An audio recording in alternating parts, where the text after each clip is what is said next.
tudo no lugar, minha filha. Graças a Deus, eu não podia botar o pé no chão.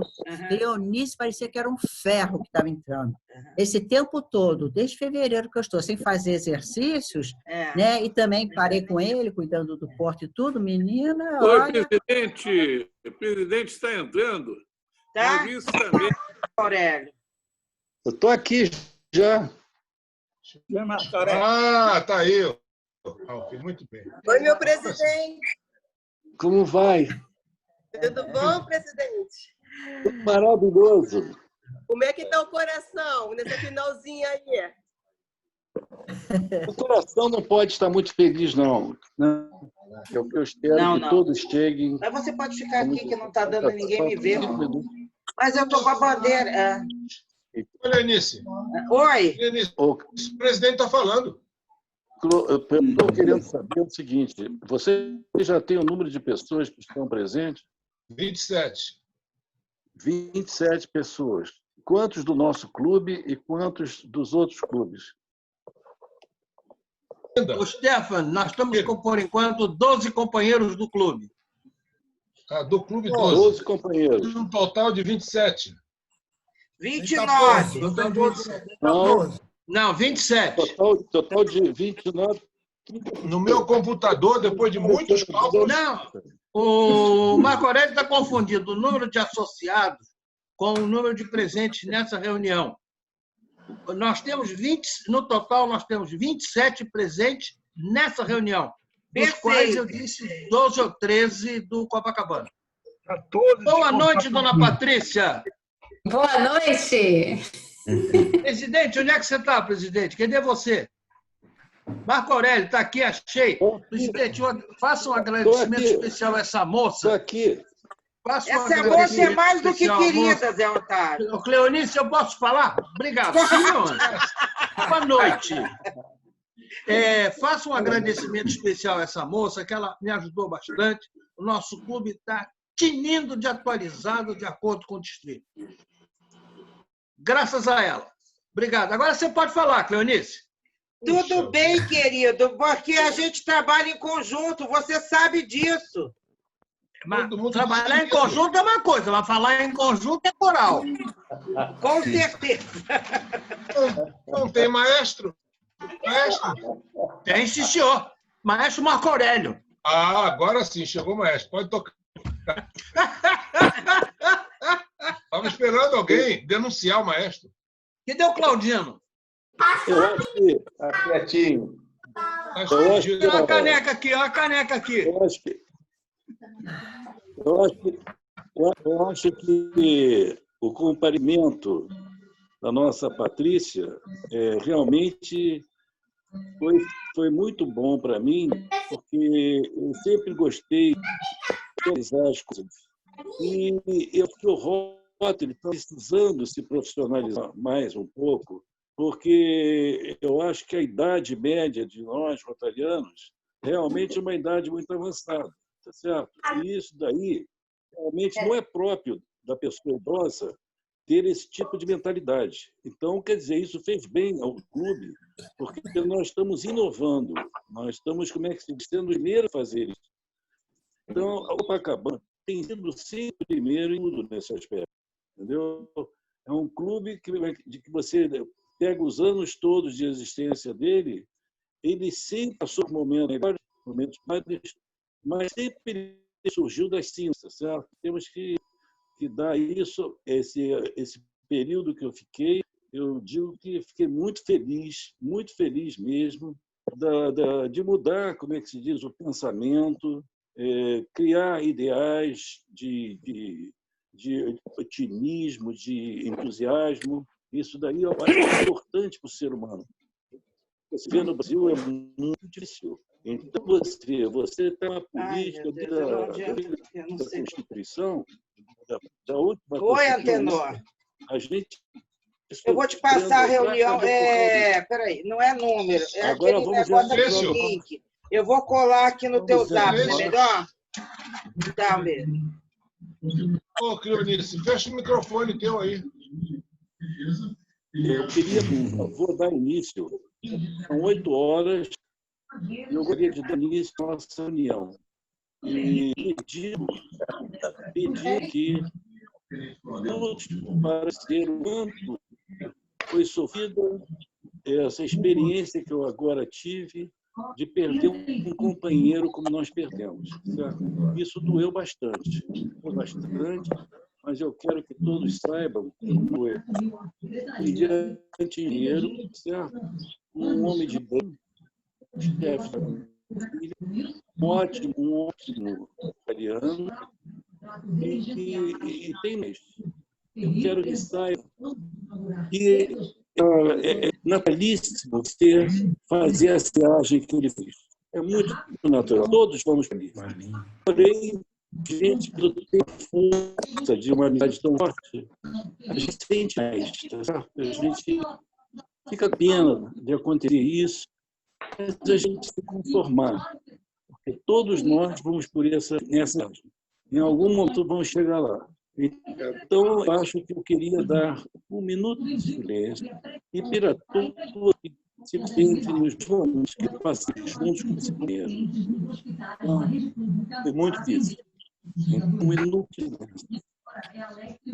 Por favor, tem alguém com a televisão ligada aí?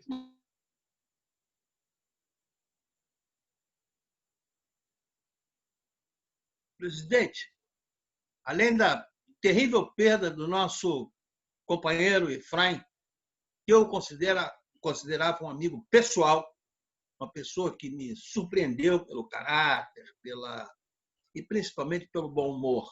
Mas nós tivemos outra perda importante essa semana, fora do Rotary, eu digo, foi o jurista Silvio Capanema, quem eu tive a oportunidade de conhecer. Ele foi casado, inclusive, com uma parenta minha, e uma pessoa extraordinária, responsável naquela época da grande inflação pela lei do reajustamento dos aluguéis, uma cultura jurídica brilhante, enfim, também uma perda a ser ressaltada de todos nós. Não com o carinho que a gente desenvolveu, aprendeu a desenvolver pelo Efraim, mas não deixa de ser também uma perda a lamentar.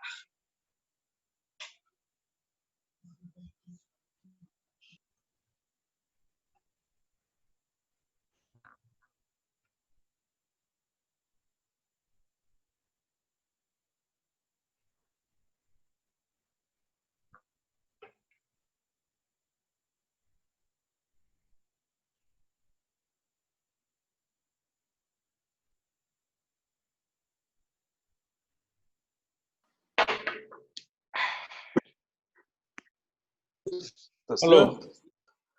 Já falei o que falar sobre o companheiro. É bom? Quanto mais aqui para ver. Agora mais.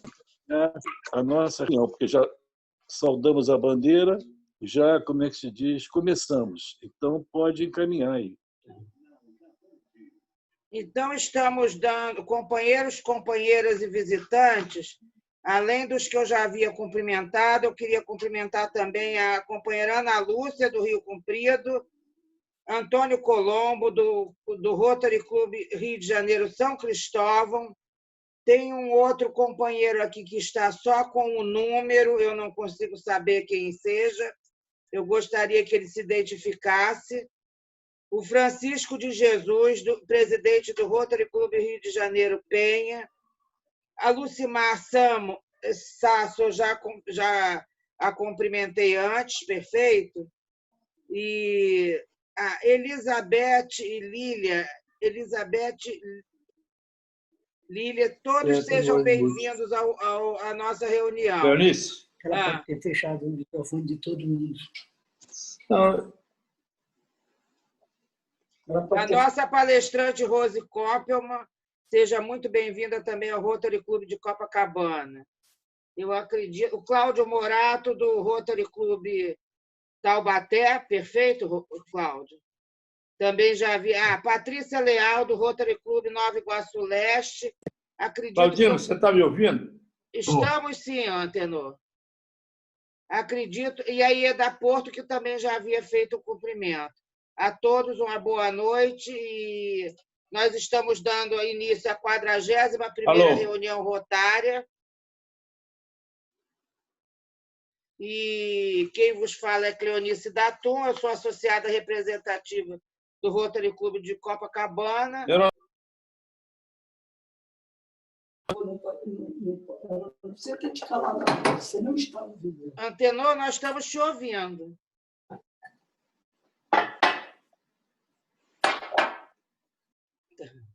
E nós vamos ter hoje, como palestrante, a filha do companheiro Hélio Koppelman, para quem eu passo a palavra, para que apresente a Rose, entendeu?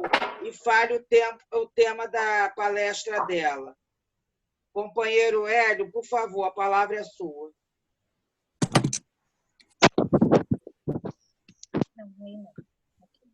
Boa noite a todos. Boa noite, presidente. Boa noite, Cleonice. Boa noite a todos os companheiros presentes. Eu quero, antes de qualquer coisa, externar o meu sentimento pelo falecimento do grande amigo e companheiro Efraim. Foi companheiro desde da infância, desde do colégio primário. Eu era mais velho, mas ele foi colega de turma da minha irmã e do meu cunhado. E a Guita, esposa dele, aqui transmite. Estão me ouvindo? Estamos. Estão me ouvindo? Estamos. E a Guita, esposa dele, eu transmito o meu sentimento, porque eu conheço ela desde pequenininha, que eles eram vizinhos da casa da minha avó e do meu avô, e o meu avô era o avô postiço dela, chamava ele na nossa língua, que chama de avô de jeito.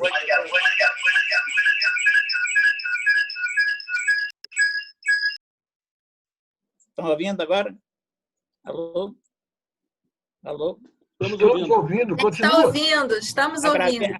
Agradeço também ao companheiro Fernando, né, que estava programado para a nossa reunião, em princípio estava programado para julho, né, e ele compreendeu, conversando, que ele mesmo resolvemos pedir, né, para que a reunião fosse hoje, porque ficaria mais atualizado, porque estamos numa época de recuperação, né, da Covid. E a Rose tem uma conferência sobre esse assunto. Sem mais delongas, vou apresentar a minha filha Rose, que é pós-graduanda em Medicina do Trabalho pela Unirio, formada pela Faculdade de Ciências Médicas, que é hoje o ERJ, né, em 1990, professora adjunta de Saúde do Trabalho da Unirio. Hoje, a nossa escola, que eu gosto sempre de lembrar o nome da nossa Escola de Medicina e Cirurgia, que é um nome tradicional que fica, porque hoje a Unirio está aparecendo mais, mas a Escola de Medicina e Cirurgia ainda existe e está na Unirio.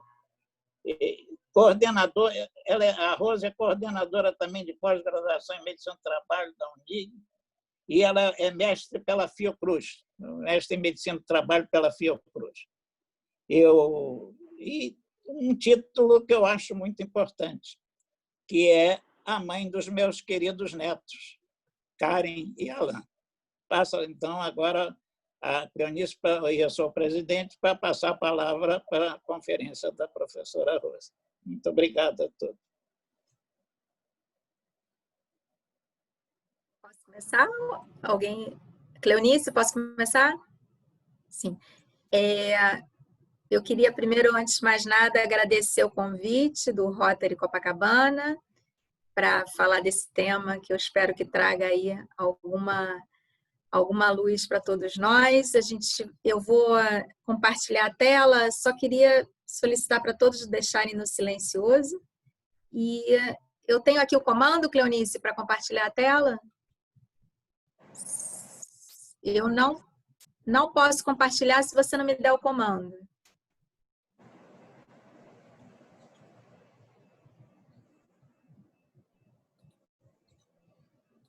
Pode começar, eu já te dei o compartilhamento. Você está dizendo que não. Ué. Eu estou vendo a sua tela. Podóloga Graça, eu estou vendo. É isso? Não, peraí, desculpa.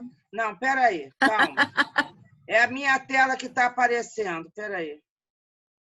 Você coloca o meu como host, aí eu consigo compartilhar. O que eu vou fazer, um minuto que eu vou fazer isso. Deixa eu achar seu nome aqui, peraí. Rose Koppelman. Engraçado. Só um minuto que eu...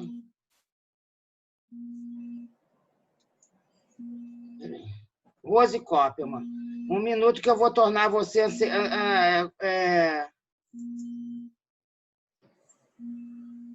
Olha, eu já te coloquei como anfitriã.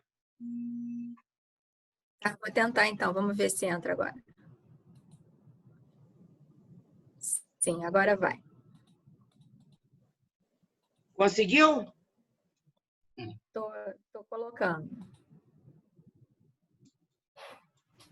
Está entrando? Entrou? Tá todo mundo vendo? Tá, entrou. Sim.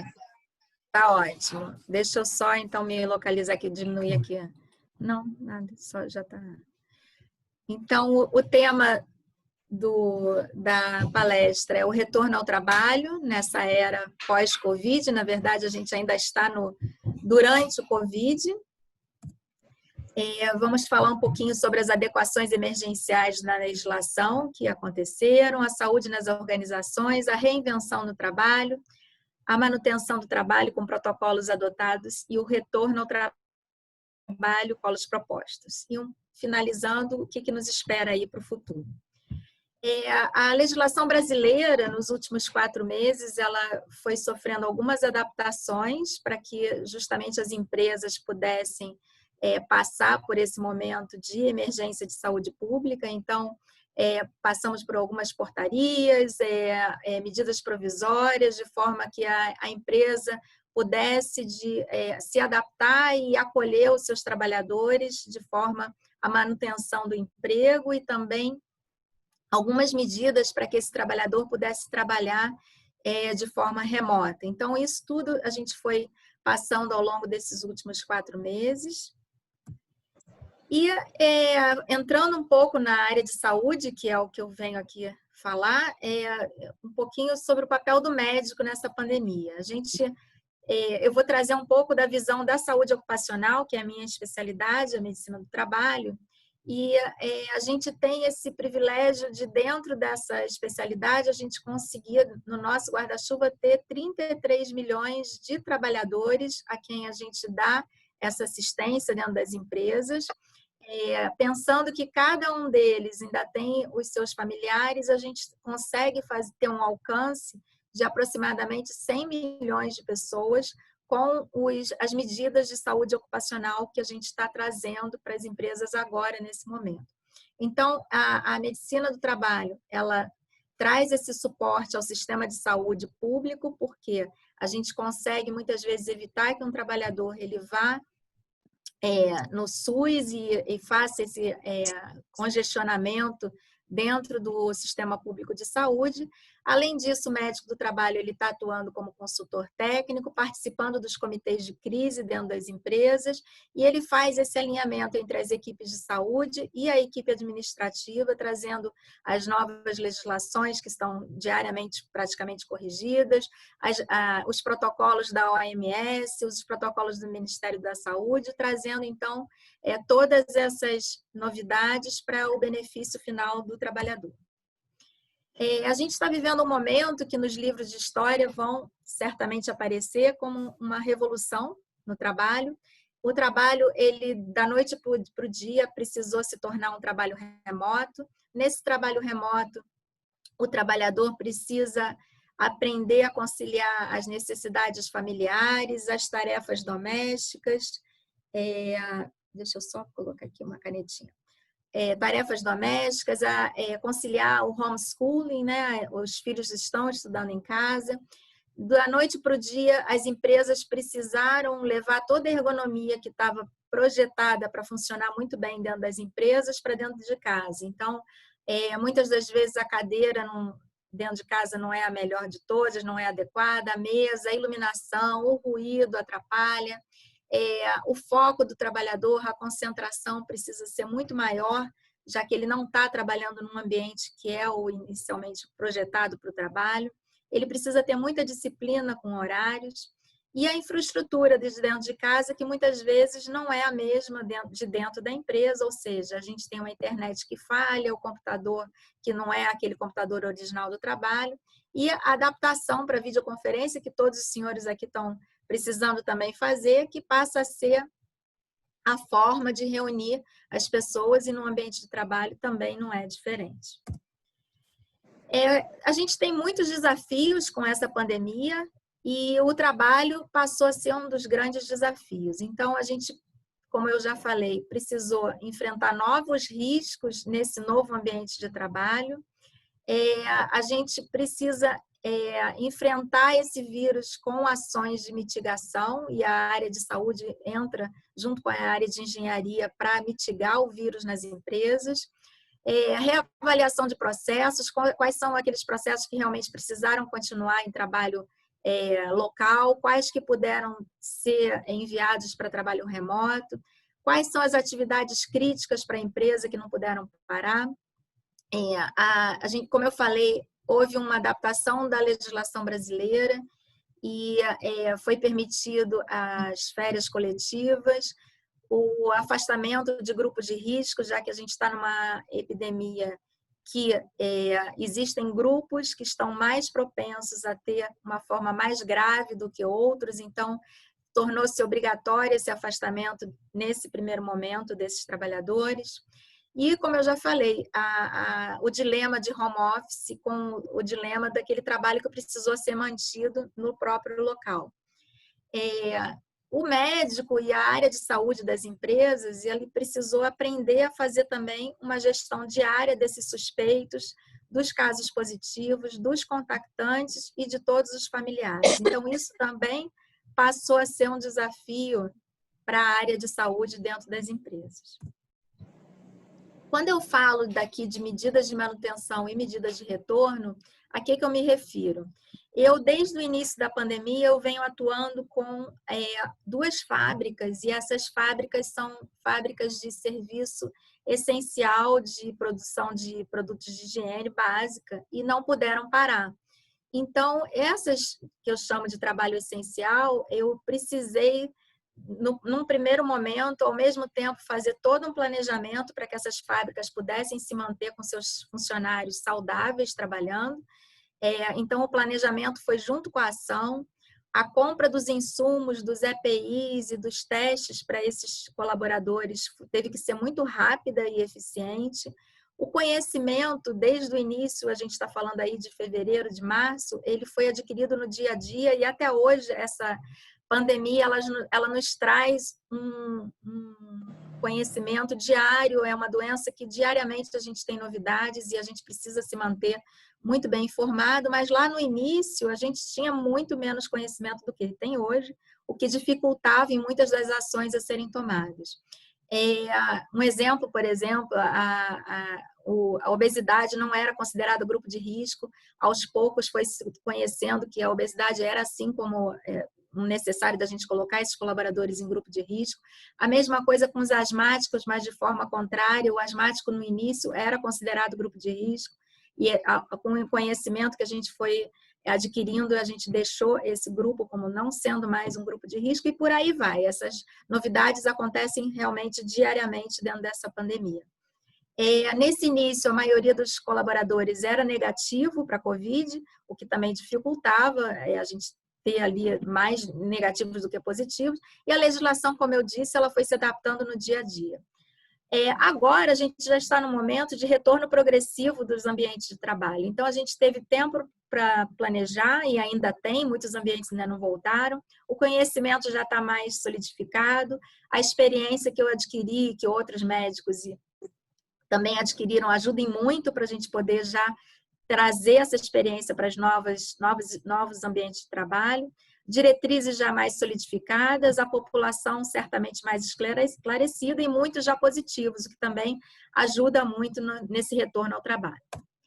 Aqui só para mostrar que o governo do estado do Rio de Janeiro ele tem um programa de retorno, e aí esse retorno ele varia com taxas de ocupação nos leitos de UTI, e a gente vai passando para as bandeiras vermelha, amarela, verde, de acordo com a queda dessa taxa, e ao mesmo tempo com a taxa de crescimento de novos casos se passando a ser negativa. A gente já está nesse progresso aí desse retorno ao trabalho e a gente espera não precisar voltar para as bandeiras anteriores, que pode também acontecer com novas ondas aí do surto do vírus, aqui no município do Rio de Janeiro em particular.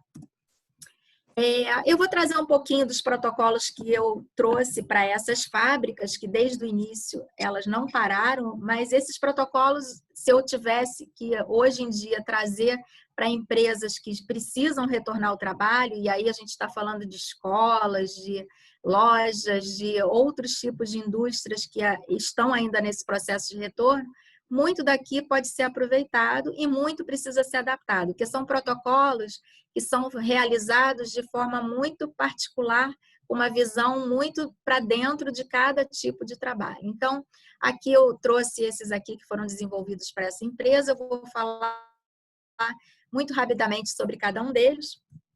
O primeiro deles é um protocolo de critérios de isolamento e monitoramento. A gente criou uma comunicação com os colaboradores para que todos, ao menor sinal de quadro gripal, já ficassem em casa. Então, a Coriza já era um alerta para que eles não fossem trabalhar. Oferecemos para eles um sistema de ligação direta com enfermeiras, para todos os sintomáticos, para esclarecimento de sintomas, e para aqueles casos que as enfermeiras achassem necessário, havia essa triagem com a passagem para a ligação direta com o médico para orientação sobre isolamento e afastamento. Também afastamos todos os contactantes assintomáticos, e aí a gente tem aqui todo um critério para o que era esse contactante. O contactante, caso ele começasse a apresentar algum sintoma, ele já caía no grupo também com sintomas e ele era imediatamente também estendido o afastamento dele para 14 dias.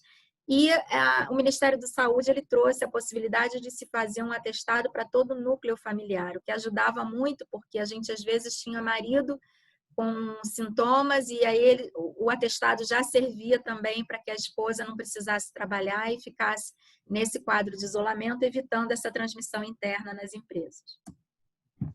Os testes, eles não são obrigatórios, mas eles ajudam em algum ponto, não muito, porque a gente tem um grande número de falsos negativos, a gente tem um dia certo nos quais a gente pode fazer o uso de cada tipo de teste, eu não vou entrar aqui em detalhes, mas a empresa adquiriu o teste chamado teste rápido, a gente criou um fluxograma para testagem dos colaboradores e ajudou, e a gente tem essa intenção também de poder testar todos para saber aqueles que já tiveram Covid, o que nos ajuda nesse retorno atual de todos ao trabalho.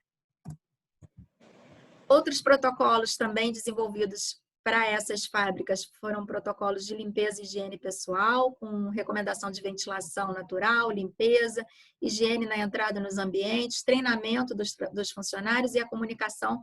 Ambos são primordiais para qualquer um dos protocolos que venham a ser desenvolvidos. Sem treinar e sem comunicar, a gente pode ter o melhor protocolo do mundo, que ele não vai funcionar para empresa nenhuma.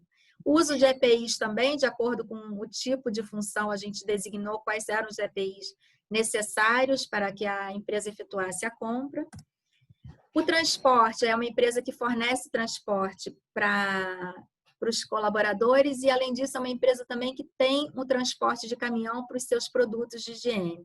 E aí a gente tem a figura do motorista e do ajudante, eles fazem esse transporte em todo o Brasil e nos preocupou muito porque havia a entrada deles em farmácias, supermercados, e a gente forneceu para eles um treinamento mais reforçado, kits de higiene para cada um deles, com renovação desse kit sempre que acabasse, uma demarcação nas áreas das empresas, das fábricas, onde eles podiam circular, evitando essa contaminação deles externa para dentro das fábricas, e a vacinação da gripe para todos esses grupos, tanto de motorista quanto ajudantes de caminhão.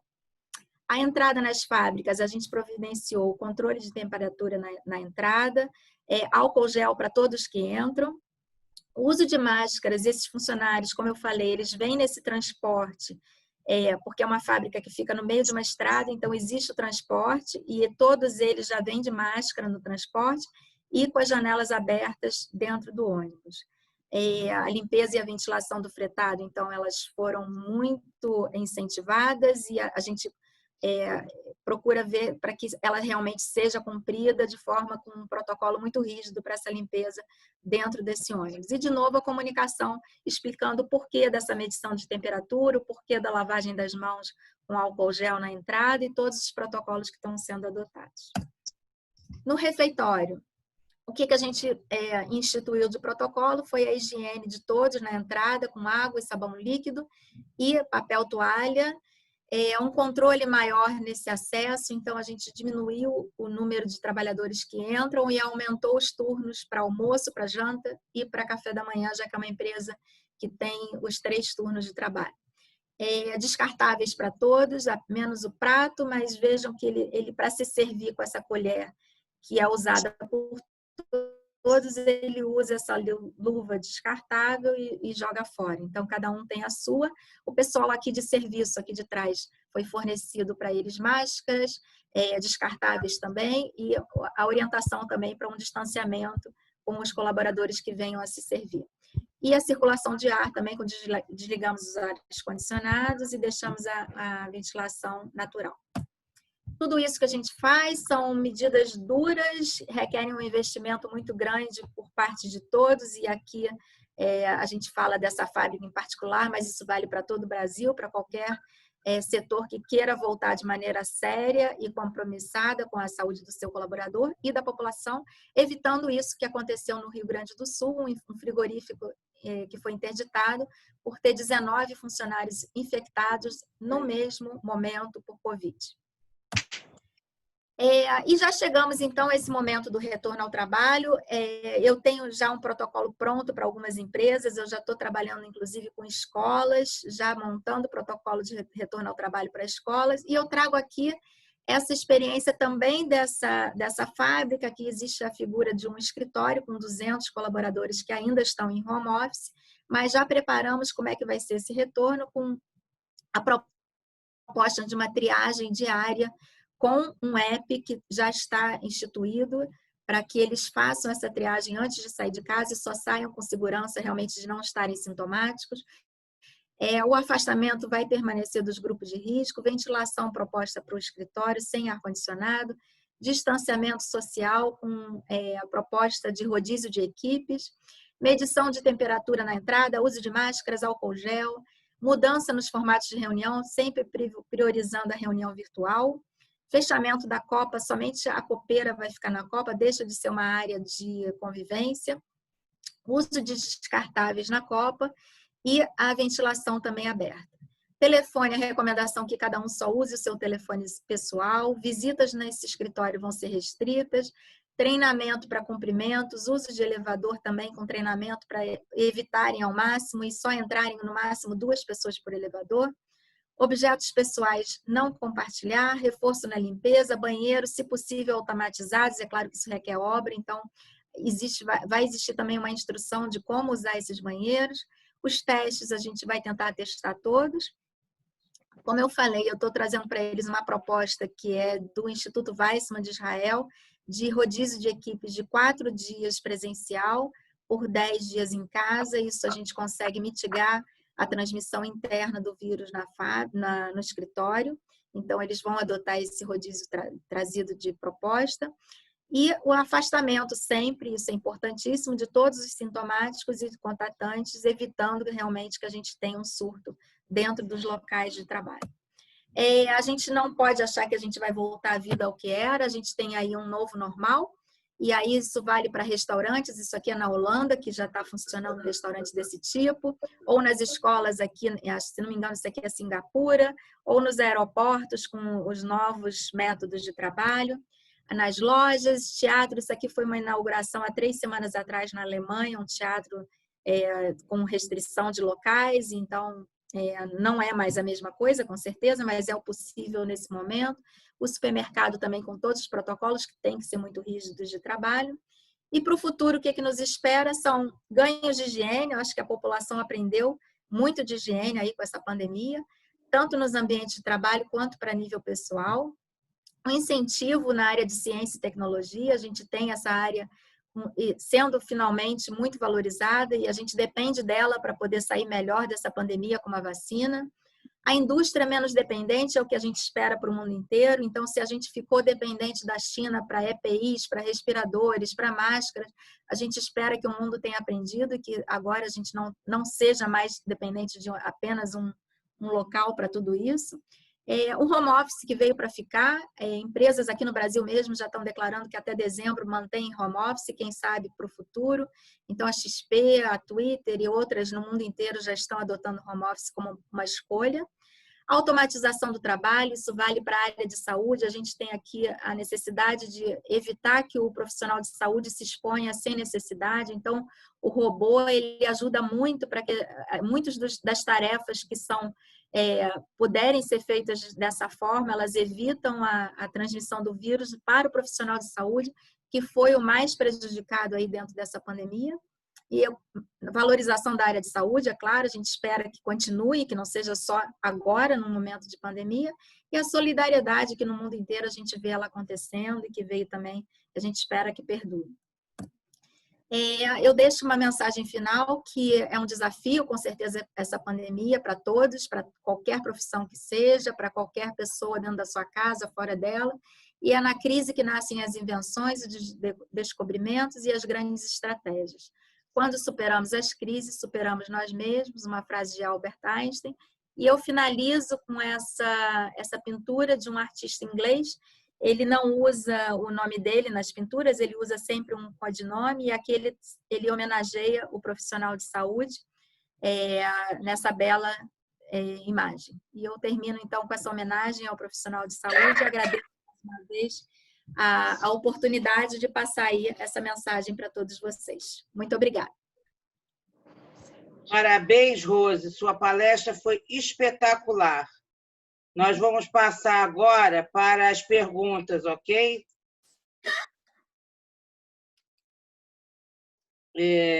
Eu gostaria que quem desejasse falar levantasse a mãozinha azul, que todos já sabem que tem abaixo da tela. José Otávio, você, por favor, levanta a mãozinha azul, que na sua frente eu vou passar, então. A primeira que levantou foi o companheiro Sérgio Misse, do Rotary Club Rio de Janeiro, 2 Irmãos. Só uma perguntinha, onde é que está esse raio dessa mão azulzinha? Isso não é nada. Não sei, não vejo. Participantes. Não serve essa branquinha aqui, não? Clica participantes e embaixo tem uma mãozinha. Raise hand. Participantes, aí no cantinho embaixo tem raise hand. Raise hand. Pô, doutora Rose, parabéns. Para mim foi extremamente instrutivo. Eu trabalho no setor que está passando por isso agora, um agravante. Nós temos que eu estou já preparando a volta para o pessoal do escritório, provavelmente no dia 1º de julho, mas nós temos um pessoal que trabalha no campo. É a maior obra hoje no Brasil. O construtor tem 1.500 homens, e nós temos homens e mulheres, né? E nós temos, a minha empresa tem 150 pessoas em Goiás, em 5 municípios diferentes, e 1/3 desse pessoal é engenheiro. Então, nós já testamos todo mundo. Aqui no Rio, nós temos uma empresa, né, lógico, evidente, médica, que dá o suporte. Aqui no Rio, nós tivemos, em 22 funcionários, tivemos 2 casos positivos. E lá no campo, dos 150, nós tivemos 16 casos positivos. É meio confuso isso, porque as providências que nós podemos tomar aqui no escritório, não podemos tomar lá no campo. Bom, o que nós estamos tentando fazer, onde vai minha pergunta, como conjugar isso do ponto de vista funcional. Quer dizer, o engenheiro que está aqui no Rio, ele tem uma pessoa que liga para ele todo dia, está preparando para ele voltar. Lá no campo, os casados moram em apartamento, os solteiros moram em alojamento. Então, o que nós fizemos? Nós fizemos um termo de ajuste de conduta com os hospitais da cidade. E eles estão nos ajudando nesse processo. Mas todo dia entra um novo empregado, sai um empregado. A minha pergunta é como que eu posso, dentro da legislação de medicina do trabalho, conjugar o procedimento de escritório e campo. Não sei se eu fui claro, doutora, parabéns pela sua apresentação. Claro. Eu tive a oportunidade de... Uma das fábricas que eu estou trabalhando desde o início, o meu trabalho é todo remoto. Então, eu estou fazendo agora, por exemplo, eu estou trazendo uma escola de volta. É completamente remoto o trabalho. E uma das fábricas era em Goiânia, na verdade, em Anápolis.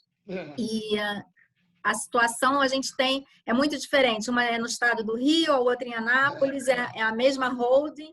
E a gente tem realidades completamente diferentes, com uma população diferente, então a gente precisa adaptar, e o seu médico do trabalho ele tem que ter esse olhar para o campo, ele tem que ter o olhar para o escritório e tem que personalizar. Os protocolos são muito diferentes para o campo e para o escritório. Isso daí, sem dúvida, ele vai ter que personalizar e ter um olhar para esse funcionário que está lá no meio do campo e que não tem acesso à saúde, e que tudo é mais difícil, ele precisa fazer um protocolo muito rígido para atender esse teu tipo de colaborador. Isso aí e é um desafio. O Ministério Público do Trabalho aprovou o nosso protocolo lá, que é um protocolo rígido, mas como você falou, custa, não é? É um protocolo que exige investimentos, entendeu? Tanto em transporte e outras coisas. Então, por exemplo, Curitiba, nós não tivemos nenhum caso positivo. Entendeu? E esse negócio de IgG, IgM, isso confunde muito a gente. O que é positivo. Mas aí passa para o médico, é o médico que tem que cuidar disso. Mas todo engenheiro quer ser alguma coisa a mais do que engenheiro. Deixa entendeu? o médico cuidar da parte dele. Parabéns, muito obrigado. Tá? De nada, disponha. O próximo a falar é o Claudino. Por gentileza, Claudino. Doutora Rose, de médico e louco, todos nós temos um pouco, diz o ditado popular. A mudança de costumes e de usos é o maior obstáculo para a implementação dessas alterações sugeridas por você. Eu trabalho também numa fábrica aqui na Baixada Fluminense, e vejo que os preceitos básicos de higiene não são seguidos religiosamente. Os sanitários, os vestiários, os banheiros, junto das máquinas, eles acham que têm o corpo fechado e que estão protegidos e que não vai acontecer nada com eles, não conhece ninguém que tenha sido atingido. Então, para você mudar os costumes, é uma dificuldade. Então, esse trabalho que você apresentou aqui agora tinha que ser divulgado dentro das fábricas. É quase que um trabalho de apóstolo, de catequese, para fazer a cabeça. Tem que mostrar, porque é realmente uma necessidade. Quando eu falo... E nós aqui também somos. Essa história de fazer videoconferência, há 4 meses até, eu estou 100 dias, como diz o Sérgio Miss aí, 101 dias descalço em casa de short. Entendeu? Então há 110, 150 dias atrás, eu não sabia o que era o Zoom, eu não sabia o que era videoconferência. Hoje em dia, eu passo o dia inteiro na frente do computador, profissionalmente, Rotary, família, tudo videoconferência hoje em dia. É uma mudança de costume. Eu consegui fazer isso.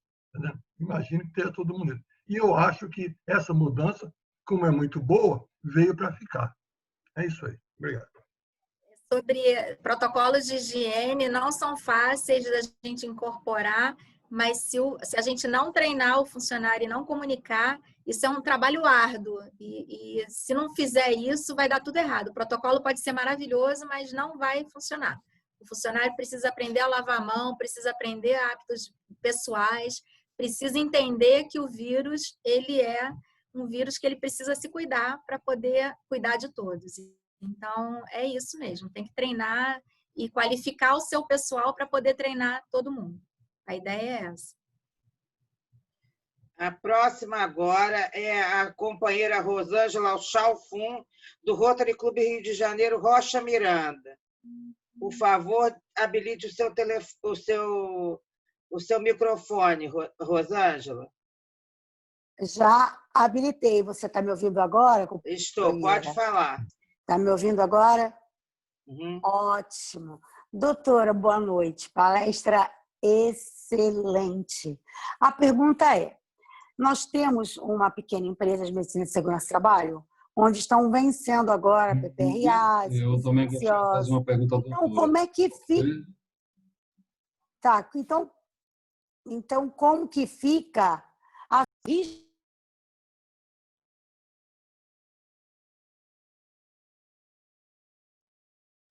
Rosângela, liga o seu microfone, por favor. Desligou de novo. É. Desligou de novo. Bom, então e agora? Voltou?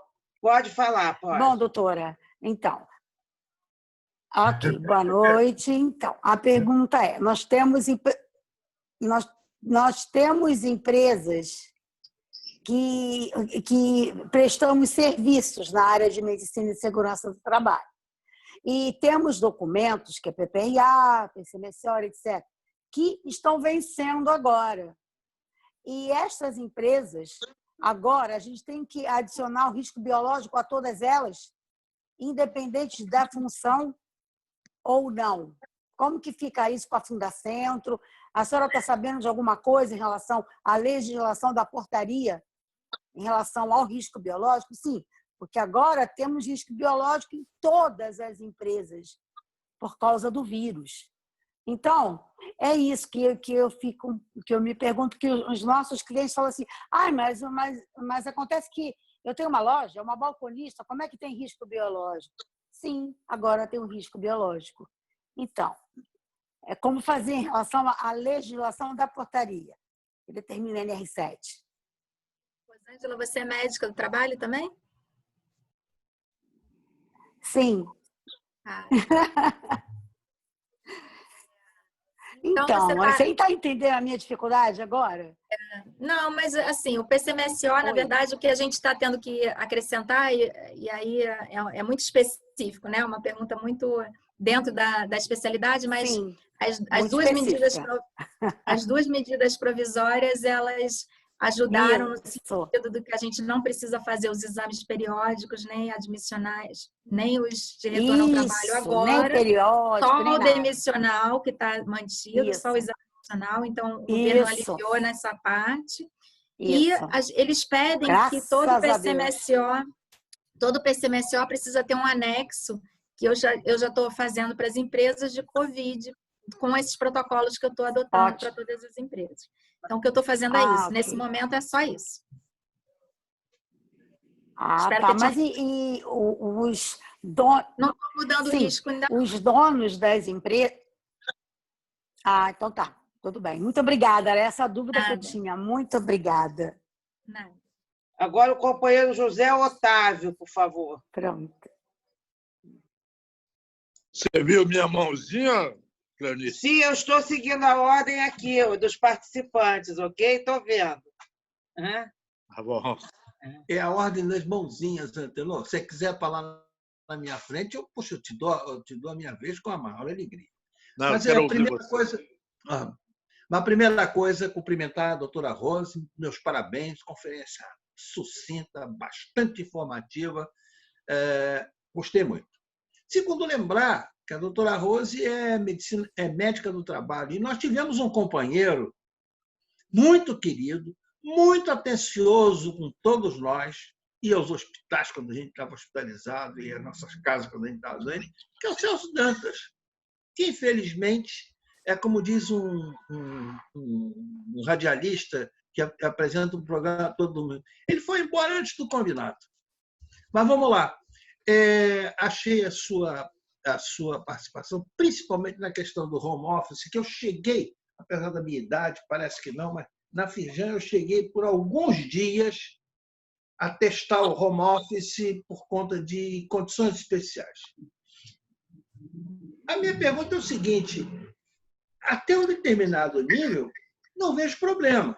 Lógico que a empresa pode chamar a atenção para que a pessoa não descuide de certo conforto, tendo em vista o trabalho, a iluminação, a ventilação, enfim, tendo em vista alguma coisa que a própria empresa fornece, que às vezes em casa a gente não tem.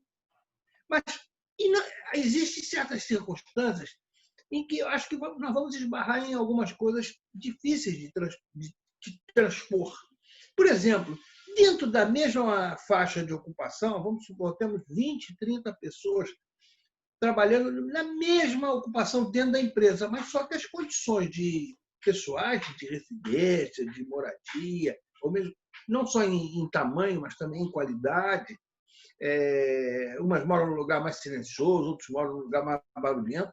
Como que se vai poder, como conciliar isso? Como eu coloquei, são desafios novos, a gente está aprendendo a lidar com eles, então, algumas empresas, eu vou dar o exemplo aqui da Procter & Gamble, ela já está fazendo diariamente uma ginástica laboral para todos os funcionários, ela já fez essa adaptação por vídeo para que todos façam. Então, algumas medidas. Outras empresas já estão comprando mobiliário para enviar para a casa dos colaboradores e estão já fazendo essa modificação de mobiliário. Mas isso eu estou falando de empresas grandes que fazem esse investimento maior, né? O que a gente tem de realidade no Brasil, a gente vai falar aí da realidade de 90% ou até mais, são empresas que estão sem ter de onde tirar. E esse não ter de onde tirar implica em manter o trabalhador do jeito que ele está. Então, a gente precisa tentar dar para ele esse conforto da melhor forma possível e é um desafio para o médico, para o engenheiro de segurança, para todo mundo que lida com o trabalhador. Eu não tenho resposta para isso, não. Como várias coisas, eu ainda não tenho resposta. Eu entendo como dificuldades futuras que nós vamos ter que enfrentar. Muito obrigado, meus parabéns pela palestra. Eu que agradeço. O companheiro Cláudio Morato, do Rotary Clube de Taubaté. Boa noite. Rotary Clube Caçapava, Jequitibá. Desculpe, eu troquei, desculpe. Mas é bem próximo, é vizinho, cidades vizinhas. Uhum. Eu quero dar parabéns à doutora Rose pela palestra extremamente objetiva e bem abrangente, né? Muito bom. Eu tenho uma dúvida. A legislação, a medida provisória, permitiu o home office, permitiu suspensão de contratos de trabalho, permitiu redução de jornada e de salário, mas ela tem um tempo de vida útil. A minha percepção é que a pandemia ela vai invadir 2021. A preocupação é com os funcionários classificados como grupo de risco. Então, esse grupo foi para casa, alguns estão trabalhando em home office e outros em contrato de trabalho suspenso. A partir do momento que a legislação, se não for prorrogada, e a incidência ainda continuar acontecendo, mesmo em menor intensidade, o que fazer com esses trabalhadores que são de grupo de risco, não estão em home office porque são bastante operacionais? Eu coloco ele de volta para a indústria, mesmo sabendo que ele continua como um grupo de risco, ou demito, embora eles não estejam doentes, não estejam inaptos para exercer a sua atividade, ele tem apenas uma comorbidade. O que fazer com os trabalhadores operacionais quando terminar essa medida provisória, mas parece que não vai terminar a pandemia tão rápido assim?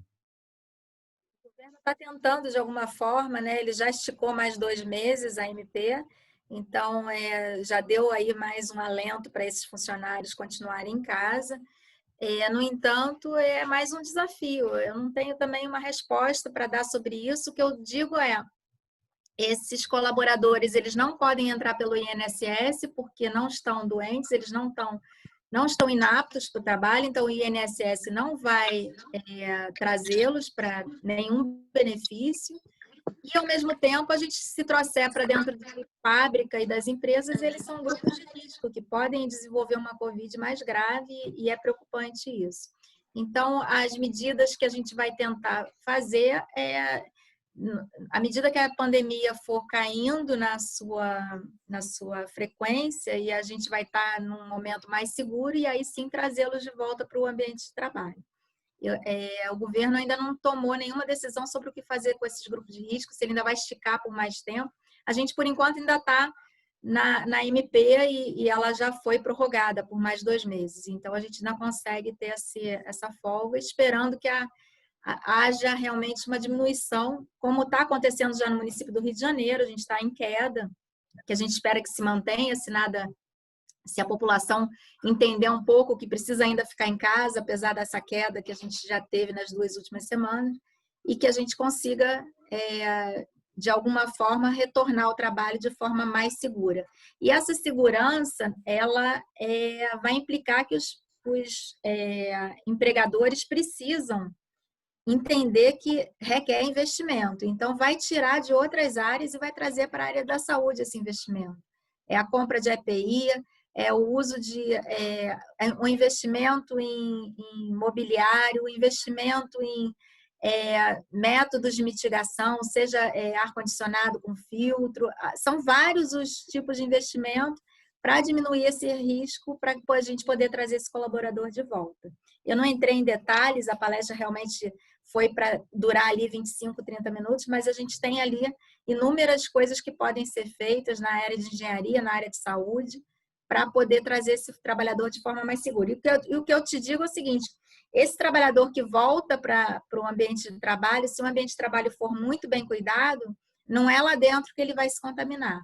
A preocupação da contaminação é no transporte ou até mesmo dentro da sua casa. A gente tem estudos de Nova York em que a contaminação aconteceu muito mais dentro de casa do que nos ambientes de trabalho. Então, se o empregador ele investir da forma como deve ser feita, ele consegue mitigar o risco de uma forma a trazer esse trabalhador de forma muito segura. Então, é assim a mensagem que eu tenho, mas também não tenho resposta para esse grupo em especial, não. Não tenho ainda essa solução. Queria ter. Obrigado. Não. Agora a palavra eu vou dizer aqui, Antenor Patrícia Strauss Feitosa. Antenor, pode falar. Tá me ouvindo aí? Estamos. Tá bom. Rose, a primeira providência que eu gostaria que você tomasse é pegar um lenço para limpar a baba do teu pai, que deve estar absolutamente feliz e honrado com a qualidade da filha que ela traduziu nessa palestra de um profissionalismo encantador. Eu sou um profissional, então adoro ouvir esse tipo de coisa, sabe, com pé e cabeça, com razão, a origem, as recomendações. Muito bom. Meus parabéns. Parabéns ao Koppelman por essa filha maravilhosa. Eu tenho uma pergunta, Rose. É evidente, esse é o país, continente, e a realidade que você trabalha, quer dizer, do Rio de Janeiro, de São Paulo, e não pode se projetar para o resto do Brasil, para o Acre, para o Ceará, para o Piauí. Como é que você, como instituição, e não como médica, mas dentro da sua instituição nacional, como é que vocês avaliam o atraso dessas outras regiões comparando com o Sudeste? Muito obrigado, parabéns. O Brasil são muitos países, a gente até a gente está vendo isso na epidemia, a gente cada hora ela atua de um jeito, cada estado tem sua forma de atuar, então a gente está lidando aí com vários países dentro do Brasil e as realidades são muito diferentes. Então, o investimento que eu consigo ter aqui, eu agora, por exemplo, estou fazendo todo esse programa de retorno para uma escola grande aqui da Zona Sul do Rio de Janeiro. Eu tenho certeza que não é a realidade que eu estou conseguindo trazer para essa escola de segurança para os pais, não é a mesma coisa que uma escola, e a gente vai falar do próprio estado do Rio de Janeiro, uma escola que venha da Baixada, mesmo uma particular da Baixada, não vai conseguir investir o que essa escola está investindo. Então, é a mesma coisa. As empresas têm as suas realidades diferentes e o Brasil, a gente não vai ter essa uniformidade no Brasil inteiro. É triste, mas é a nossa realidade. Obrigado, é isso aí, Rose. Obrigado, hein? Patrícia, a palavra é com você. Patrícia Leal. Patrícia Leal. Boa noite a todos. Rose, muito obrigada pelo teu conteudismo brilhante, viu? Eu quero levantar aqui uma questão que envolve mais a questão emocional das pessoas envolvidas no ambiente de trabalho. Eu tenho uma equipe, trabalho com conteudismo online e nós sofremos assim de um ponto muito doído, que é gerar conteúdo de conscientização, principalmente pensamento coletivo, e a gente vê que a absorção disso tem sido numa parcela bem pequena, não só com as boas práticas, enfim. E sobra para nós, viu, Rose? Principalmente para nós líderes dessa camada de mão de obra criativa, de comunicação, de jornalismo, uma angústia muito grande. Como é que você tem feito, ou se é que você tem projetos, né, com empresas que lidam com essa camada criativa para manter a chama acesa dessa turma, que não está fácil, não. E é o tempo todo. Então, eu agora, assim, uma experiência muito pessoal, né? Uma das fábricas que é em Goiânia agora, que começou a ter um surto maior de Covid. Estava muito calmo lá. E aí, tudo que eu tinha treinado já de funcionários e instituído de protocolos, eu tive que fazer tudo de novo, porque caiu em esquecimento. E se a gente não mantiver realmente eles o tempo todo, e estava muito calmo, então agora apareceu um primeiro caso na fábrica, aí todo mundo ficou alarmado e resolveu correr atrás. Mas já estavam todos treinados há 3 meses, desde o início. Então, era uma questão só de manter.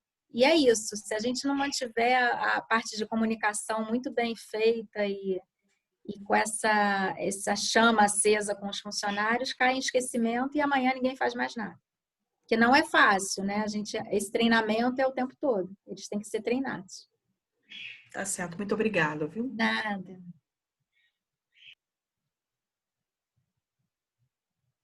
Desculpe, agora, Strauss, habilite o seu microfone, desculpem. Opa, boa noite a todos. Doutora Rosa, excelente palestra aí, dá para a gente ter uma luz e um norte do que a gente já está vendo por aí. As coisas, para quem é empreendedor e empregador, é sempre importante estar se munindo dessas informações e novidades e instruções. Eu não sei se a minha participação seria uma pergunta ou um comentário. Foi passado pelo STF de que o Covid-19 é acidente de trabalho. Como é que a senhora vê isso e como é que a senhora poderia orientar a proatividade, tanto para o empregado como para o empregador? Porque acaba sendo mais um ônus, mais uma preocupação que todos nós precisamos ter. Como a senhora vê isso na sua área? Tem um slide sobre isso que eu cortei para a gente reduzir a palestra. Eu tirei muita coisa dessa parte de legislação inicial, porque era justamente para fazer algo mais conciso. Para quem emprega, isso é muito importante estar antenado nesse ponto. Então, a doença, a Covid, o que está sendo considerado é que precisa... Eu estou falando com um monte de gente que entende muito aqui de medicina do trabalho, eu estou até surpresa. Mas então, a gente precisa ter o nexo causal para a gente poder configurar como doença ocupacional. Então, não mudou nada do que era antigamente, quando a gente tinha que fazer esse nexo causal para configurar uma doença realmente ocupacional. E para a Covid ficou sendo a mesma coisa. Então, resumidamente, é isso. Precisa, sim, ter esse nexo. E tirando algumas profissões que esse nexo está lá muito claro, né? E a gente está falando aí de profissionais de saúde, por exemplo, se a pessoa trabalha no CTI e pegou Covid, ali fica claro que foi ali dentro, que a gente tem todo esse nexo muito fácil de ser comprovado. Mas as outras, às vezes, não é tão fácil assim, porque pode ter sido em ambiente de casa, em outros ambientes, e não necessariamente no trabalho. Tirando aquele caso lá também do frigorífico que eu mostrei, que foram 19 ali está certo também que foi no ambiente de trabalho. Então, precisa sim passar por essa configuração de nexo causal, sem ela não vai ser configurada como doença profissional. Ok. Obrigado pelo esclarecimento. Nós temos duas pessoas ainda que desejam fazer pergunta. O companheiro Feitosa e o companheiro Francisco de Jesus, do Rotary Clube Rio de Janeiro Penha. Eu vou passar a palavra para o Feitosa e logo em seguida para o companheiro Francisco de Jesus. Feitosa, pode fazer a sua pergunta.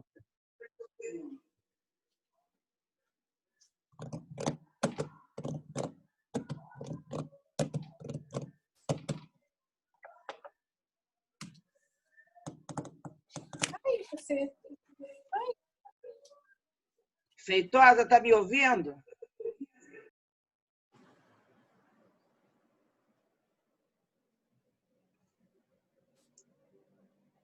Feitosa, você está me ouvindo?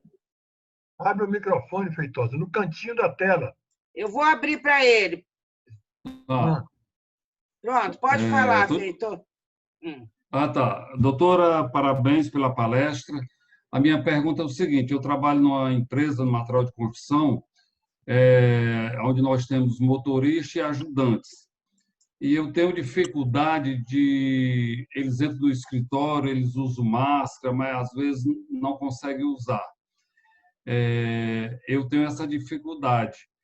O que é que a senhora me orienta? Eu, por exemplo, saio da Barra da Tijuca para a cidade de carro, sozinho. Há necessidade de usar máscara? Essa é a minha pergunta. Bom, a lei municipal, se não me engano, é estadual ou municipal, ela está obrigando a usar máscara assim dentro do carro. Então, eu acho que é a nova rotina, é bom que todos se habituem com ela. Sobre o seu motorista e seu ajudante, eu lhe aconselho, se eu contrate um médico que treine melhor eles, porque eles têm que usar. Se ele não estiver usando, é falta de treinamento, de comunicação, precisa. Ou indisciplina, né?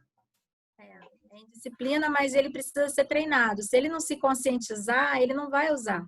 Mas alguém precisa fazer esse trabalho, e é um trabalho árduo. Eu tive muito trabalho lá nessas fábricas com esse pessoal do caminhão, mas eu consegui diminuir bastante. No início eu tive muitos casos de Covid entre o pessoal de eu tento, ele usa aquelas máscaras de queixo, quer dizer, não adianta em nada, não é isso? É treino, mas é treinamento. Então, o seu pessoal aí, eu não sei se tem engenheiro, se tem técnico, se tem médico, botar o pessoal aí para treinar mais.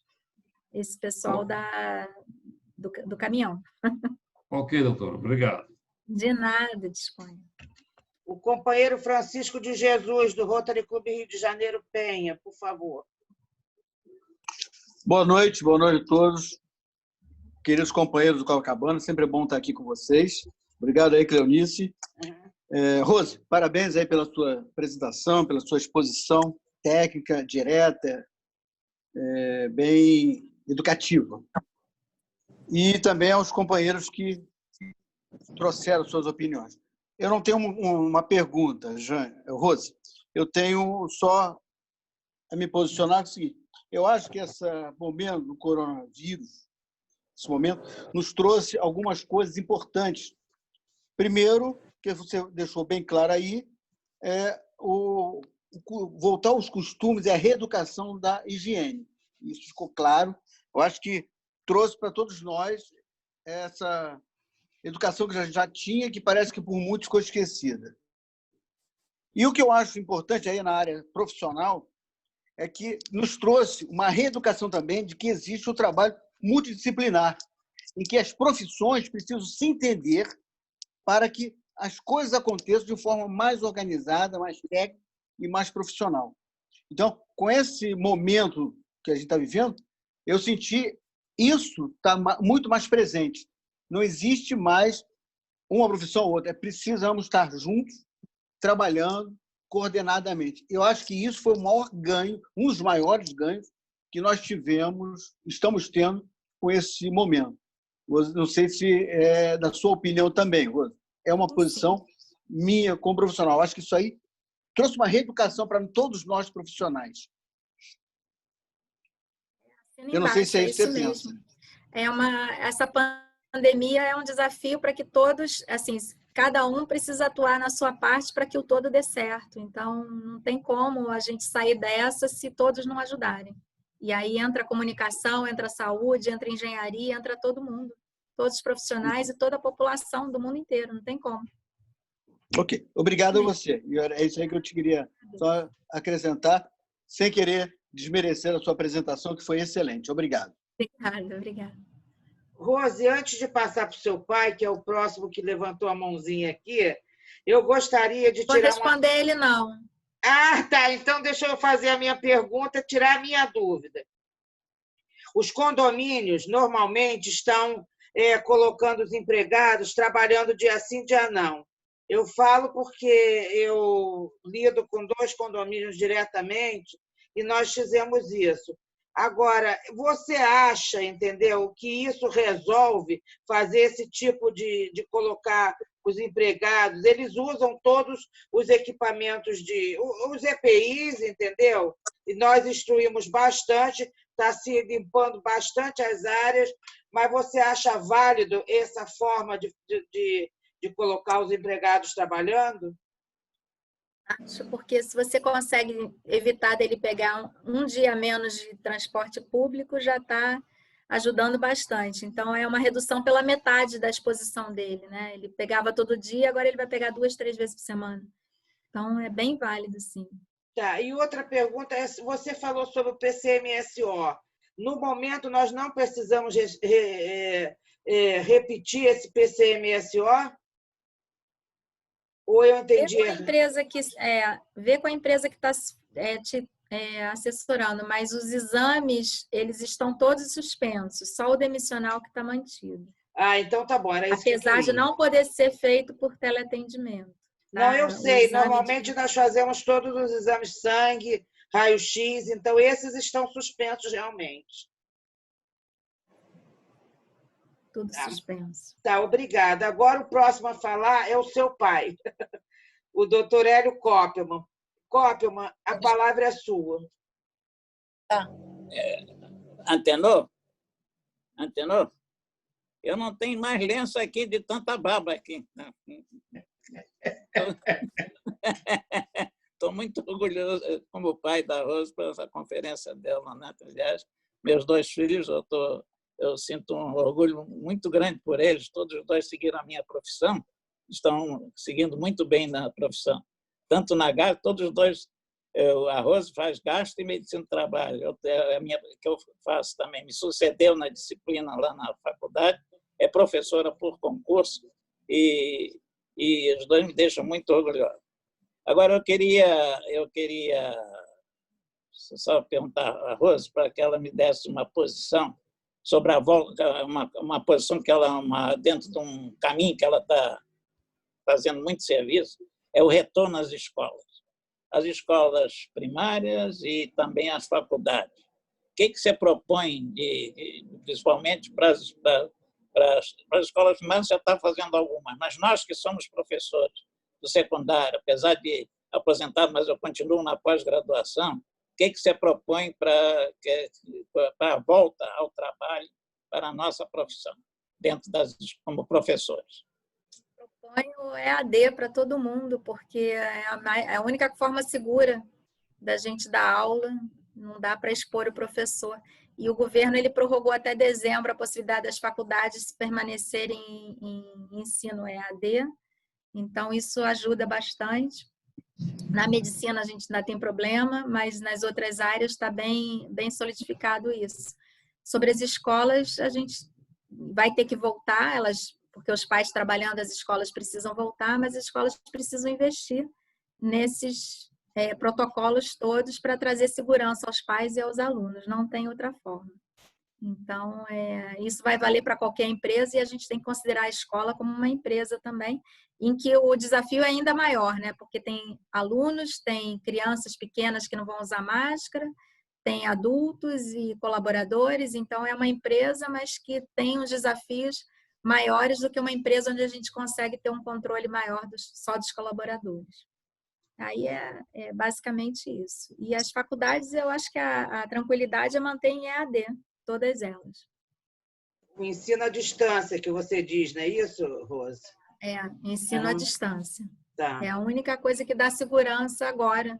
E se pode ser feito, que se aproveite ele. Uhum. Agora, meus sobrinhos netos estudam no Liesen, e um deles disse que o colégio já vai voltar a ter aula no dia 2 de julho. Ele tem 8 anos. Você avalia que isso já deve realmente voltar, Rose? Acho um risco muito grande voltar agora, dia 2. A gente ainda está com a epidemia em franca ebulição aqui no Rio. Eu já li o protocolo do Liesen, já me enviaram. Eu sei que tem já pediatras já mandando lá sugestões. Tem muita coisa ali para melhorar nesse protocolo, como de outras escolas também. Seguro, nenhuma escola vai ser segura. O que ela pode é investir para diminuir o risco. Mas segurança total nenhuma escola vai dar e não é o momento, eu acho, de voltar ainda. Eu acho que poderia esperar mais 2 semanas para voltar com um pouco mais de segurança. Ok. Essa é a opinião minha. Perfeito, Rose. Porque ele falou, Tivó, nosso colégio, nós vamos voltar. Eles estão com aulas EAD, mas que a escola já avisou que a partir de 2 de julho as aulas retornavam. Isso é uma grande preocupação nossa. Porque a criança... Eu estou acompanhando bem. Né, você também está acompanhando, né? O protocolo do Liesen todinho. Tá ok. Algum companheiro mais deseja falar? Eu queria licença para fazer um aviso sobre a secretaria do clube. Primeira coisa é agradecer a ajuda da Patrícia. Agora à tarde, no final da tarde, nós instalamos todo o sistema Uniclube. Está à disposição de todos os administradores do clube, assim como aos próprios associados. Existe uma faixa que é aberta aos associados e outra faixa que é aberta aos administradores do clube. A questão da secretaria, eu vou começar amanhã, eu tenho que incluir praticamente 2/3 a 3/4 do clube no quadro, e todas as informações sobre todos os companheiros, um quadro bastante completo, esteja tudo organizado em forma. Eu aproveito a oportunidade para pedir uma ajuda a todos que, se puderem mandar para o meu e-mail ou para o meu WhatsApp, o CPF. E se concordam em mandar o CPF, também tem isso. Não vai ser divulgado. Estou certo, Patrícia? Não, o CPF não vai ser divulgado. Já respondeu. Não vai ser divulgado. Mas, de qualquer maneira... será. Ok. É uma informação que é solicitada. Eu preciso dela. Então, a maneira mais fácil era agora pedir àqueles que estão nos ouvindo, mandar ou para o meu e-mail, que é conhecido, está no livrinho, ou pelo WhatsApp nosso do clube. Enfim, era isso. Agradecer a Patrícia e informar a todos, principalmente ao presidente Fernando, que, do ponto de vista da secretaria, mas as outras posições de administração, de direção do clube, também estão aptas a entrar. É saber, a Patrícia ensina, se houver algum problema, como acessar esse Uniclube. E é importante para todos. É uma ferramenta boa, uma ferramenta interessantíssima e que acho que permite uma união entre os clubes. Enfim, é uma coisa bacana, bem avançada. Ok? Muito obrigado de público, Patrícia, e obrigado também ao presidente Marco Aurélio e a você, Cleonice, pela oportunidade. O Claudino gostaria de falar, né, Claudino? Claudino, você pediu para falar?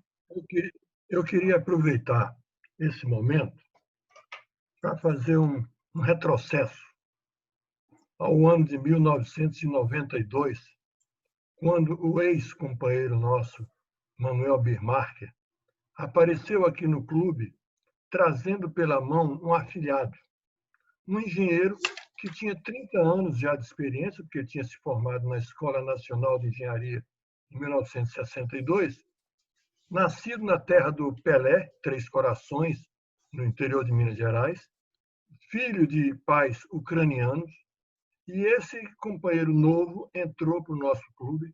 Ele era um engenheiro especialista em construção e sinalização de rodovias e ferrovias, trabalhou muito antes e depois, na época, que já como rotariano, entendeu? Na época que eu trabalhava na ECISA, empreiteira aqui do Rio, na construção do metrô, ele estava trabalhando também na ECISA, só que na Tanzânia, veja você, na África, construindo uma estrada de 260 quilômetros. Entendeu? Então, era um engenheiro de muito valor. Esse cavalheiro, o nome dele é o Efraim Miniuk. Entendeu? Ele tinha uma adoração por um tio que morava nos Estados Unidos, o Uncle Bill, irmão do pai ou da mãe, não sei bem, e ele vivia contando as histórias do Uncle Bill. Entendeu? E montou as representações dele nos Estados Unidos, vivia uma certa época mais nos Estados Unidos que no Brasil, um sujeito de muito valor. E, ultimamente, ele estava muito sozinho, porque a mulher estava cometida de Alzheimer, está morando com a filha em São Paulo. Ele, morando aqui sozinho, foi pego inadvertidamente pela Covid. Entendeu? E veio a falecer hoje de manhã, e nosso coração, do clube inteiro, e meu particular, estamos de luto fechado. É isso que eu queria dizer. Muito obrigado. Eu também quero deixar aqui a minha tristeza, porque esse período todo da doença do companheiro Efraim, eu tenho um agradecimento muito grande a ele e a Guita, porque me indicaram um médico que me fez uma cirurgia de ortopedia, que eu comparo esse médico, o Dr. Buchmann, que foi indicado por eles, a Deus no céu e o Buchmann na terra, porque eu fui muito feliz na cirurgia, eu consultei diversos médicos, inclusive médico que era companheiro nosso, que foi uma grande decepção para mim, e simplesmente eu sinto muito Deus ter levado o Efraim. Ele realmente não merecia ter tido essa doença, mas, infelizmente, eu acho que ele fez o seu tempo aqui na Terra. E só nos resta agora orar para ele. Eu já coloquei para todos os companheiros os horários das rezas que serão feitas virtualmente. Então, aos que puderem participar, eu acho que é a última homenagem que podemos prestar ao Efraim. Ok? Eu gostaria de saber se alguém mais deseja falar e se eu vou passar a palavra para o presidente. Sim, Fernando. Posso falar? Pode, claro. Tá. Eu gostaria de agradecer ao Koopman e principalmente a Rose pela palestra, bela palestra, e a bela filha Koopman, que eu não a conhecia. E ela fala muito bem desinibida, colocou todas as questões com bastante facilidade e quero falar um pouco sobre o Efraim. O Efraim era uma pessoa de um coração muito grande, ele me ligava toda semana para saber como estava a Cristina, tá? E sempre se preocupando com qualquer um associado que estava doente, tá? E era um grande engenheiro, um grande colega, uma pessoa espetacular, que eterno, eu vou sentir a falta dele, muita saudade dessa pessoa muito querida para o clube. Uma pena ter acontecido isso, ele ter pego essa doença, tá? Mas eu espero que Deus o tenha, e vou assistir na sinagoga, todas as rezas que houverem virtualmente, não é, Cleonice, que vai ser? Perfeito, sim. Cleonice, eu gostaria de falar sobre Antenor. Pode falar, Antenor. O Claudino, como sempre, é muito cuidadoso, não é, ao falar. Ele, quando começou a se referir ao Efraim, emocionou a todos, né, com a bondade, a generosidade das palavras dele. O Efraim era uma figura incrível. Ele, lamentavelmente, deixou o nosso clube há algum tempo, mas não resistiu à saudade e participava conosco todas as sextas-feiras naquele almoço. E nós sentimos da vontade dele de voltar ao clube. Ele nunca disse a razão exata por que deixou o clube, mas eu tenho a impressão que o Claudino até tocou nesse assunto, o fato dele morar só, sair à noite, isso não o teria impedido de ir ao nosso clube. Eu tenho muita dúvida qual a razão dele ter nos abandonado, mas a alma dele ficou conosco, não é? A participação, ele seguia as reuniões, sabia o que estava acontecendo, cuidava de cada um de nós. Era uma figura incrível. Sabe que ele tinha uma particularidade, o Claudino sabe muito bem disso, todos nós. Ele amava o Ceará, porque ele tinha tido, durante muito tempo, um sócio que morava em Fortaleza, razão pela qual ele ia muito a Fortaleza. Conhecia Fortaleza como quem morasse lá. E era por todos querido, por todos respeitado. E eu tenho certeza absoluta que, aonde ele estiver, ele estará pensando, estará sabendo da nossa saudade, da nossa tristeza. Ele vai encontrar lá alguns companheiros que se anteciparam nessa longa viagem, né? O Salo, o Natan, tantos, Celso. Eu não consigo nem lembrar o nome dos que nos deixaram, mas eu tenho certeza que o encontro deles é um encontro de saudade também. Saudade dos que ficaram, saudade dos que mais tarde também irão lá. Fica registrado aí o nosso profundo pesar, a nossa tristeza absoluta e de difícil descrição. Como descrever tanta tristeza em perder mais um companheiro? O Rotary multiplica o número de irmãos, multiplica o número de pessoas queridas, e perdê-las, perder um a um, é um ônus de nós pertencermos a uma reunião, a uma entidade tão importante, mas, em compensação, é um bônus de saber que o nosso coração hospeda essa tristeza e, ao mesmo tempo, a alegria de ter, durante tanto tempo, convivido com eles. Muito obrigado. Hein? Sim, nós temos que lembrar também, Antenor, do Pereira, que também nos deixou, e que a Maria também é uma pessoa tão querida, né? Pereira, Armando, Salo, Natan, Marcele Urlan. Marcele, que todos nós... Eugênio Paixão. Eugênio Paixão. O médico, o Lederman, que era uma figura docíssima. Quantos perdemos? Quantos companheiros perdemos? Não há como contar. É bom não contar. Exatamente. Basta chorar, sentir saudade dele. Uhum. Companheiro Presidente Marco Aurélio. Hein, Cleonice? Ah. Eu acho que se o Marco Aurélio pedir aí um minuto de silêncio em homenagem ao Meniuc, vai ser muito bem atendido. Nós já fizemos no princípio da reunião, Antenor. Já foi feito um momento então. de reflexão e de silêncio. Eu não ouvi esse anúncio. Eu não ouvi esse anúncio no início da reunião. Não ouvi. O presidente Marco Aurélio falou sim. Mas eu não ouvi. Tudo bem. Bom, tudo bem, mas de qualquer forma não seja por isso. Nós podemos fazer outro momento de silêncio e reflexão.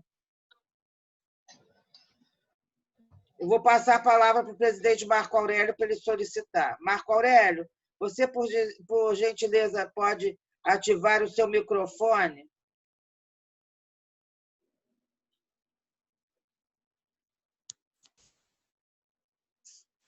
Está me ouvindo agora? Sim. Sim. Está me ouvindo? Pode falar, Marco Aurélio. Tendo em vista que várias pessoas não ouviram, eu gostaria de pedir, então, novamente, um minuto de silêncio, em homenagem ao nosso amigo, companheiro, que, graças a Deus, está no lugar que merece.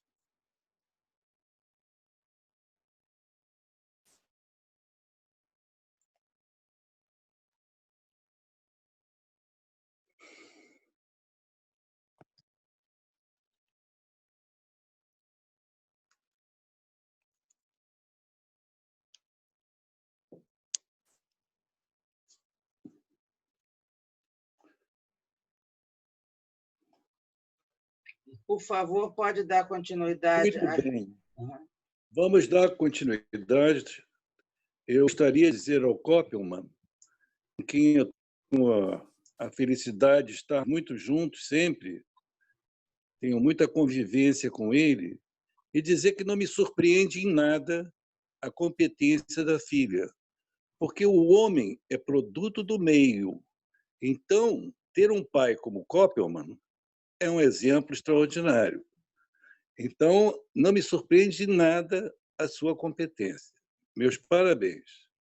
Marco Aurélio, desculpe. Antes de você encerrar, eu esqueci de passar o diploma para a Rose. Quando você acabar de falar, eu vou compartilhar a tela para entregar o diploma a ela, tá? Combinado. Eu digo a todos que foi reunião. Da minha parte, eu sinto que foi uma reunião em que todos nós ficamos tristes, principalmente aqueles que conviveram com ele.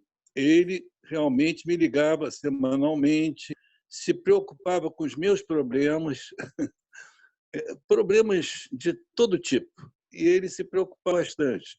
E olhava tudo o que acontecia, e sabia de tudo o que acontecia, até no Rotary, em relação a mim. E ficava bravo, entendeu? Ficava bravo e tal. Então, é lamentável, mas é como eu disse no princípio, vamos todos fazer essa viagem. A única certeza na vida que nós temos, ao nascer, é que vamos morrer. Mas a gente torce para que isso dure muito, principalmente porque as pessoas que vão mais rápido são sempre as boas, né? São sempre as boas. E porque o inferno é aqui na Terra mesmo. Então, eu não tenho dúvida nenhuma sobre isso. Então, eu tenho certeza que ele foi para um lugar melhor, tá certo? Muito melhor. Queria dar como encerrado um minutinho, eu vou compartilhar. Então, que faça, por favor, a entrega do diploma para a nossa Rose Koppelman.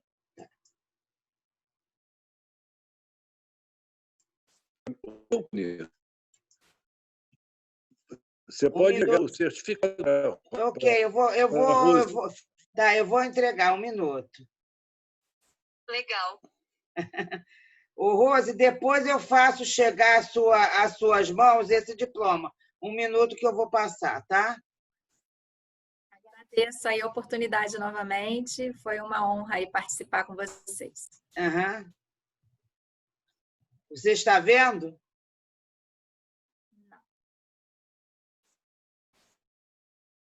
Vocês estão vendo o diploma? Ainda não, Cleonice. Ainda não dividiu a tela, não. Espera só um instante. Você tem que mudar o host para você de novo. Está para mim o host. Um minuto que eu vou te mostrar. Está aqui. Pronto? Vocês estão vendo? Sim. Então, Rose, eu... Bonito. Agora sim. Tá. Bonito. Então, eu vou fazer chegar às suas mãos, através do seu pai, esse diploma, tá? Devidamente assinado pelo nosso presidente Marco Aurélio. Ok? Ótimo, agradeço. Muito obrigada. Nada, que isso. Então, agora podemos encerrar a reunião. Eu peço uma salva de palmas para o Pavilhão Nacional.